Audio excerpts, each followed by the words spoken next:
Assalamualaikum warahmatullahi wabarakatuh. Pada video kali ini saya akan membahas bab 7 yaitu Internet Gateway. Jadi di sini materi yang akan kita pelajari ada pengenalan Internet Gateway, tahapan konfigurasi NAT, konsep konfigurasi WAN, dan lain-lain. Kita masuk ke materi yang pertama yaitu pengenalan Internet Gateway. Konsep gateway itu menjadi router kita mendapatkan internet yang kemudian di-sharing pada klien. Sehingga jika kita rangkumkan bahwasanya network environment, kita bisa akses internetan baik sisi router maupun sisi klien. Jadi kita bisa langsung saja ke pinetnya. Di sini perangkat mikrotiknya. Untuk deskripsinya bisa disamakan dengan hostname kita. Untuk hostname di mikrotik saya itu memiliki nama, jadi kita sesuaikan dengan punya teman-teman ya. Setelah itu bisa di-save. Setelah itu perangkat switch. Di sini saya akan menggunakan vendor Cisco. Untuk deskripsinya, untuk ikonnya switch.p. Kemudian untuk ethernetnya, saya pakai ethernet 2. Setelah itu bisa kita save. Kemudian kita tambahkan 3 PC client. Nah, untuk namanya kita ubah karena tidak beraturan. Kita kasih urutan VPC 1, 2, dan 3. Jika sudah, terus setelah itu kita hubungkan pakai Ethernet ya. Dari switch ke mikrotik. Kemudian kita hubungkan dari switch ke klien yang tersedia, kita hubungkan satu persatu ya.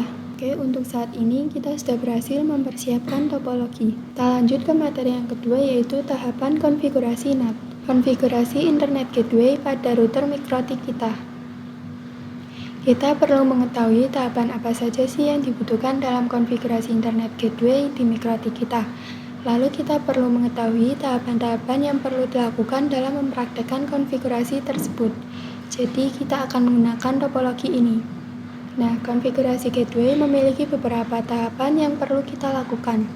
Yang pertama, konfigurasi WAN. Nah, WAN itu kepanjangan dari Wide Area Network. Jadi dia cakupannya dari router ke ISP. Kemudian tahapan kedua, konfigurasi LAN. Nah, LAN kepanjangan dari Local Area Network. Jadi dia cakupannya dari router mikrotik kita ke klien yang ada. Kemudian yang ketiga adalah NAT. NAT kepanjangan dari Network Address Translation, yaitu fungsinya mentranslate IP address privat menjadi publik.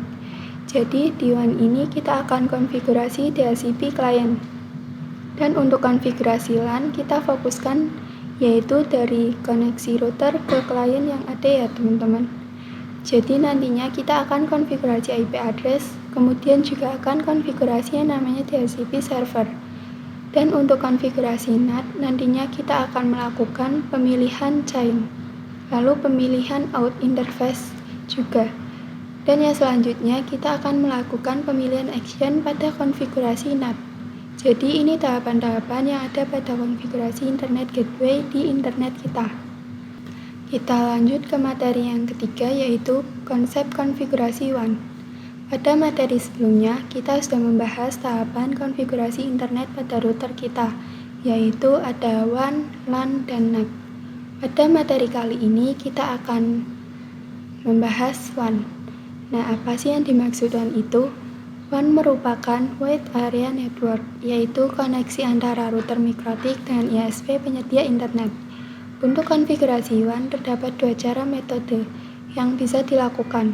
Ada yang menggunakan DHCP client dan ada yang menggunakan static atau manual. Nah, perbedaan dari keduanya adalah jika kita melakukan konfigurasi WAN dan DHCP client itu apabila ISP menyediakan DHCP servernya. Maka ketika mikrotik dikonfigurasi DHCP client akan mendapatkan IP address secara otomatis. Dan apabila ISP tidak menyediakan DHCP server, maka tentunya mikrotik tidak akan mendapatkan IP address. Oleh karena itu, kita perlu konfigurasi WAN-nya secara manual. Kita masuk ke materi yang keempat yaitu konfigurasi WAN dengan metode DHCP client. Kali ini kita akan membahas tentang konfigurasi WAN dengan cara DHCP client, baik itu konsep atau praktek konfigurasi baik secara CLI maupun Winbox. Kita nyalakan terlebih dahulu mikrotiknya. Nah, DHCP client ini dilakukan apabila menemukan ISP yang menyediakan DHCP server. Jadi yang bertindak sebagai DHCP server itu ISP dan yang bertindak sebagai DHCP client itu mikrotik. Sehingga nanti mikrotik bisa mendapatkan IP address secara otomatis dari penyedia internet yaitu ISP. Dan ketika ISP-nya tidak menyediakan DHCP server, maka kita perlu mengkonfigurasinya secara manual. Nah, parameter yang akan kita dapatkan dari konfigurasi DHCP itu ada 3, yaitu IP address, DNS, dan juga default gateway. Pada terminal ini, by default, itu sudah terkonfigurasi dengan DHCP client. Bisa kita cek di sini dengan ketikan IP DHCP min client print. Enter. Nah, ini dapat IP. Jadi IP ini bisa kita gunakan untuk koneksi dengan Winbox. Tetapi andaikan mikrotik kita belum terkonfigurasi DHCP client, tapi isi ISP menyediakan DHCP server, kita akan praktekkan sekarang. Kita bisa hapus IP DHCP client yang ini terlebih dahulu dengan masuk ke IP DHCP client, lalu enter, lalu print. Nah, kita sudah ada IP. Nah, kalau misalkan kita print detail, kita bisa mengetahui bahwasanya kita tadi menyinggung terkait parameter bahwa kita mendapatkan gateway, DNS, dan juga IP address. Nah, di sini kalian catat nih primary DNS-nya. Kita hapus terlebih dahulu IP DHCP-nya karena ia berada di number 0. Maka ketikkan saja remove number sama dengan 0. Enter. Lalu kita print. Nah, maka ini sudah tidak ada ya. Lalu kita kembali ke menu awal. Lalu jika kita ketik IP address print, maka sudah tidak ada yang address satunya. Lalu jika kita interface print, kita memiliki 4 interface pada mikrotik.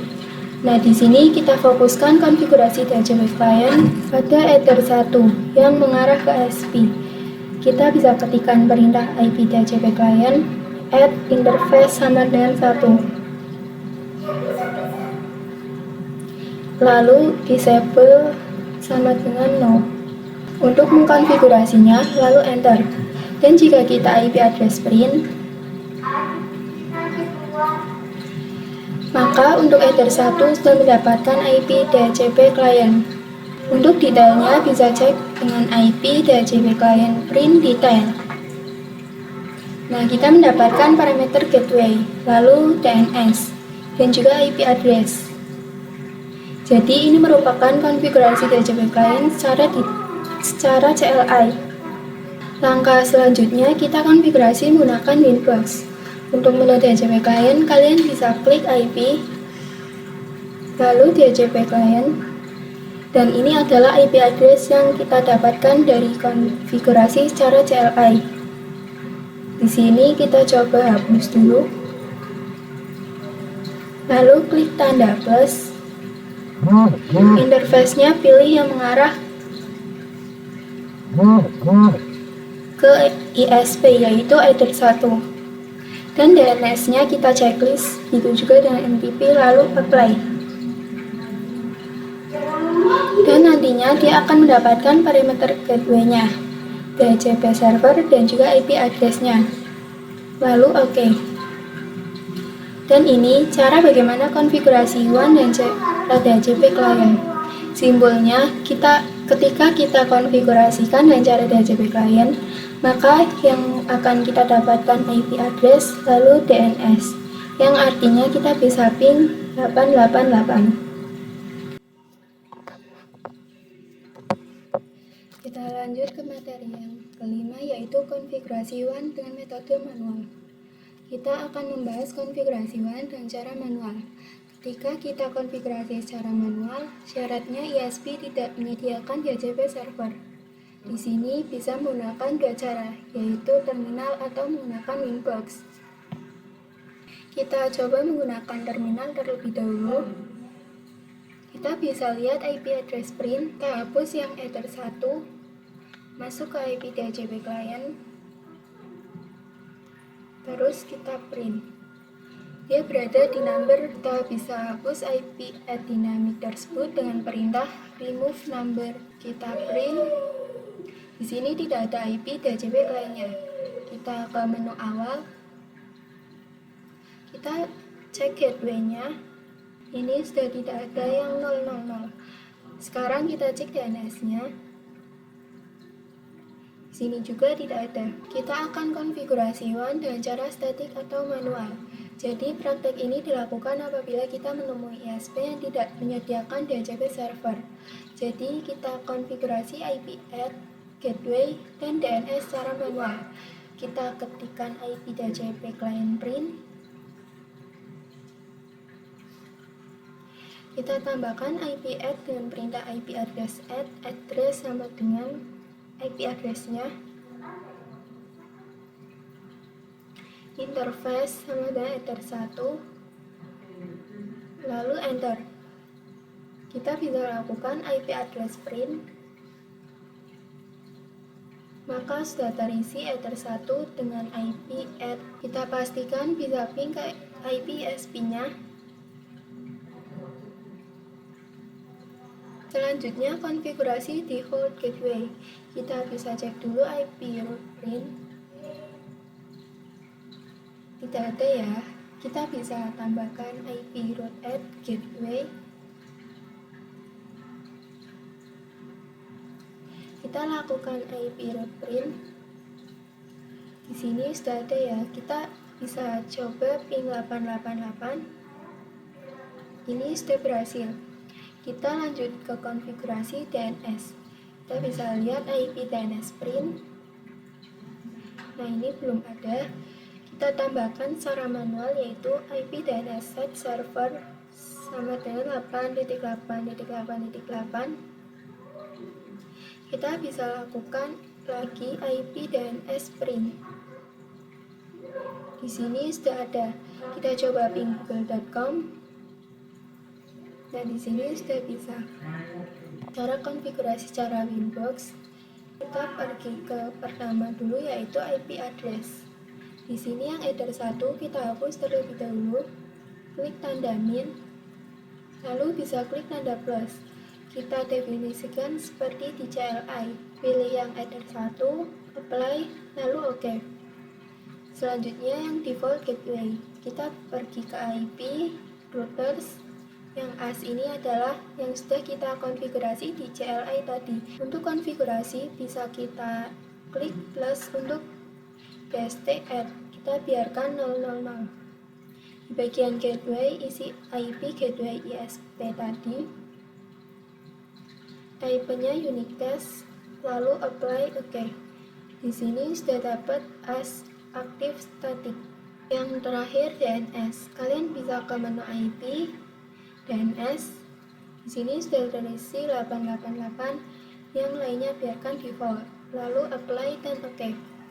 Jika kita cek di new terminal, ping 888 sudah bisa. Ping google.com juga sudah bisa. Kita lanjut ke materi yang berikutnya, yaitu konfigurasi LAN. Pada materi kali ini kita akan membahas tentang konfigurasi LAN. Jadi nanti kita akan melakukan konfigurasi IP address pada interface yang mengarah ke klien. Dan kita juga akan konfigurasi DHCP server. Jadi yang dimaksud dengan DHCP server adalah laptop atau PC yang terhubung ke mikrotik kita akan mendapatkan IP secara otomatis. Dan hubungan antara mikrotik dan ISP itu sebagai DHCP client. Mikrotik mendapatkan IP otomatis dari ISP, akan tetapi hubungan mikrotik dan klien nanti mikrotik akan bertindak seperti server. Dan dia bertugas memberikan IP address kepada klien. Langsung saja kita praktekkan. Sebelum itu nyalakan semua yang ada di topologi. Kemudian kalian bisa buka Winbox-nya. Untuk yang pertama kita akan mengkonfigurasi IP address. Kalian bisa buka IP, lalu pilih yang address. Nah, yang mengarah ke klien itu kan header 2. Jadi di sini bisa kita tambahkan IP. Kemudian interface yang mengarah ke klien yaitu header 2. Kemudian kita apply saja dan oke. Nah, jadi konfigurasi IP address-nya sudah selesai ya. Kita sekarang beralih ke konfigurasi DHCP server. Kalian buka yang IP, kemudian pilih yang DHCP server, kemudian kalian masuk ke yang DHCP setup. Dan di sini interface-nya kita pilih yang mengarah ke klien yaitu header 2 dan next. Kemudian kita pastikan ini semua benar atau sesuai. Jadi bisa kita next saja. Oke. Dan kita sekarang sudah berhasil mengkonfigurasi DHCP servernya. Untuk langkah selanjutnya kita lihat di sini kayaknya apakah sudah mendapatkan IP secara otomatis belum, dan buka semua VPC-nya. Kita ketikkan show IP. Jika di sini belum ada, kita ketikkan IP DHCP. Nah, jadi di sini tampilannya agak Dora ya, yang artinya sudah mendapatkan IP. Jika VPC 1 sudah coba, lakukan cek pada VPC yang lainnya. Jika semuanya sudah mendapatkan IP, kita akan coba cek ping google.com. Maka di sini belum bisa connect internet karena kita belum melakukan tahapan yang ketiga yaitu NAT. Kita masuk ke materi yang selanjutnya yaitu konfigurasi NAT. Langkah terakhir yang kita lakukan dalam konfigurasi NAT gateway adalah konfigurasi NAT. NAT itu kepanjangan dari Network Address Translation, di mana IP address privat yang dimiliki oleh klien ini ketika ingin akses internetan dia akan melewati router. Nah, ketika melewati router akan diterjemahkan dengan NAT sehingga ia bisa akses internet dengan IP publik yang dipinjamkan. Kita buka Winbox untuk konfigurasi NAT. Kita klik IP, firewall, NAT, lalu klik tanda plus, kita tambahkan, dan kita ke general. Lalu pada chain kita tidak usah ganti ya, kita src NAT saja. Lalu pada out interface kita isi header 1. Kemudian kita klik bagian action, lalu kita ubah menjadi masquerade. Nah, masquerade itu IP add yang dimiliki oleh klien untuk jumlahnya ada 5. Jadi jumlah IP privat itu ketika melewati router migratik itu akan ditranslate ke IP publik. Diibaratkan menggabungkan kumpulan IP privat lalu yang dihasilkan nanti menjadi satu IP publik. Jika sudah kita apply, oke, lalu kita coba lakukan pengujian di bagian PC klien apakah sudah internetan. Lalu ping 888, enter. Nah, sudah bisa. Lalu ping google.com. Nah, ini juga sudah bisa. Teman-teman bisa lakukan pengujian pada seluruh PC mulai dari VPC 2 sampai 3. Pastikan sudah bisa terkoneksi ke internet dengan baik. Kita lanjut ke materi yang ke-8 yaitu NAT trick. Di sini kita akan mempelajari sebuah trik yang dimana kita bisa melakukan setting hanya pada VPC 1. Oke, langsung saja kita implementasikan pada Winbox. Kita klik IP, firewall, NAT, lalu kita klik IP add-nya. Kemudian kita isi IP-nya VPC 1. Lalu kita apply. Oke. Kemudian kita lakukan pengujian pada VPC 3. Kita lakukan ping google.com. Nah, di sini sudah tidak bisa ya. Nah, di sini jika addressnya kita centang, berarti selain IP address dari VPC 1 itu bisa internetan. Sedangkan jika IP-nya sama itu tidak bisa. Kemudian kita coba pada VPC 2. Kita ping google.com, maka di sini dia akan bisa ping.